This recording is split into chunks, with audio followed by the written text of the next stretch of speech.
Yan ang aking kubo. Yan, ito ang aking taniman ng banana, ng saging, buko,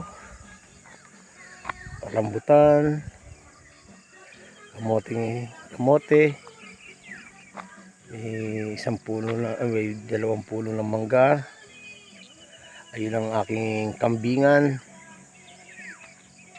Yung may bakod na yun, saklo pa yun, kinulong ko lang ang aking baboy, ay ang aking kambing. Yan, hanggang dyan lang aking nasasakop lupa. Sa itas na yan, yan, sa itas na yan. Yan.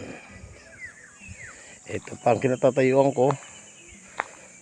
Siyempre, atin pa rin to. Hanggang doon sa naibaba na yan.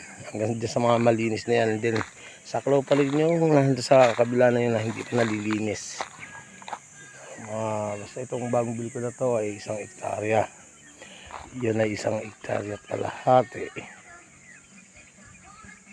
Yan, sakop yung kambing. Balik 3 hektarya lahat. Hindi ako nagkakamali. 3 hektarya lahat ang aking nabili na rito sa Tubigan DRT. Kalawakan, Tubigan, Kalawakan DRT. Yan. Ang aking duyan ay dito na rin nandito.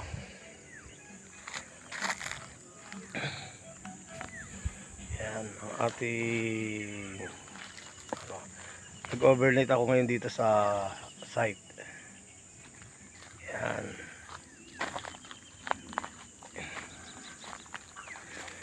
Ganda na tanawin dito, view deck. Ayan o. Yan, ganda ng tanawin.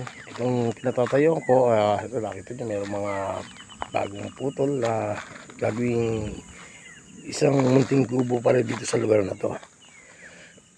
Dahil medyo mataas, mas magandang pahingahan.